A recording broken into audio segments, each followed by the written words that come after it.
Mr. John Robertson, thank you for taking some time out to speak to us. Oh, no worries. Thank you for having us. So, tell me, is there any audience participation in the Darkroom play? It's entirely audience participation because I cannot be bothered writing material. So, yes. I'll be sitting right at the back. Good. Well, you'll be alone. Okay, so hypothetically, if you were trapped in a dark room, what would you do? Monetize it, which is what I did. Yeah.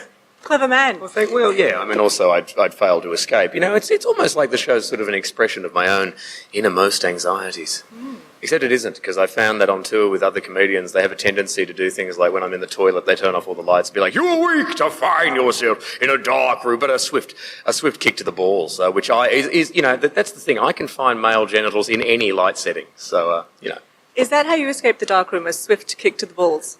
No, that's a very swift way for me to sue you. That's a thing. I think the police get into that, but then how will they identify you? You're in a dark room, so. Oh, I see. Yes. Sure thing. So the play can be customized. So does that mean that you will do sort of private performances? Yes. Oh, yeah. We do birthday parties. We do very confusing weddings. Yeah, all sorts of things. Like we do tabletop gaming things, and like there's a prisoner convention. If you remember the TV series The Prisoner, with running away from the big white ball, and yeah, we're adapting it for that. And I do a kids show as well. But the thing with the kids show is we don't change it. So whereas in the adult show, I'll be like, "I'm going to tear your fucking throat out." With the kids show, I say, "I'm going to tear your bloody throat out." They love it. They love it, the children. It's good. Yeah. Sounds like a lot of fun. So if people wanted to purchase tickets or maybe play the game, how can they do that? Well, for the actual video game, if you go to www.thedarkroomgame.com, you can see my lovingly mo-capped face and very, very nicely digitized cheekbones. At www.thedarkroomgame.com, and I am at www.thejohnrobertson.com because so help me, my name and my game have generic, and so you have to put the third at the start so people know. Well, Mr. John Robertson, thank you very much for your time. No, thank you so much. Thanks for having us. Beautiful. And yeah, I'm also hosting some cosplay, so I'm going from being an abusive insult comic to telling the kids that they look cute and give us a pose. It's fun. I had a professional wrestling career that if any actual pro wrestlers are watching this, I can already hear your oiled up biceps just curling, even though there's no friction thanks to the oil, right? Just going, "Oh yeah, tell us about it." Because what I did was I signed up with a group called New Horizons Pro Wrestling in Western Australia, and we had a comedy match between me and a bloke called Heritor, who was their hi-fi champion. I still don't know what that means, but in the lead up to the match, I concussed him twice, which was fun.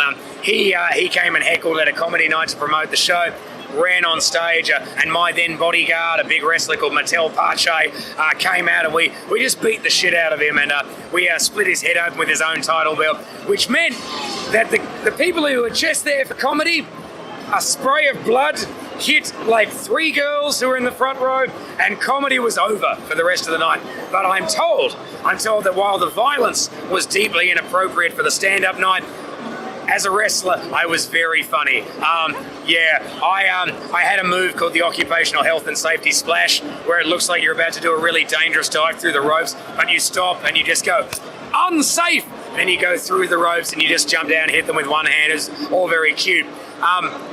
So I did that, and I did a couple of battle royales, and that was fun. And then I went to England, where I trained with a group called Knuckle Locks Pro Wrestling, who used to be part of Progress Pro Wrestling, and they were serious. And I tell you, all the bullshit that I knew, little toe kick, I'm doing the Hulk Hogan, whoa! Yep, right about the time someone hits you as hard as they can with their forearm to your neck. But as people said to me, I was real good at screaming. It was very satisfying seeing me getting beaten up, and I was pretty good at jumping over the top rope. It was a lot of fun. But I tell you, right around the time that I asked how to do an elbow drop, and they went, "Well, what you do is you jump off the top rope, and on the way down you do a side bump, right?" And as I was jumping, heading towards the canvas, I realised no one had taught me how to do a side bump. And it was that moment where I walked like that for about 3 weeks afterwards that I thought to myself, maybe this game isn't for me, and I need to return to the world of stand-up. where no one will hurt you because they're afraid that you'll verbally eviscerate them. Particularly the English are very afraid of us. Like you will occasionally get this kind of like, oh, you colonial, ha ha, chortle, chortle.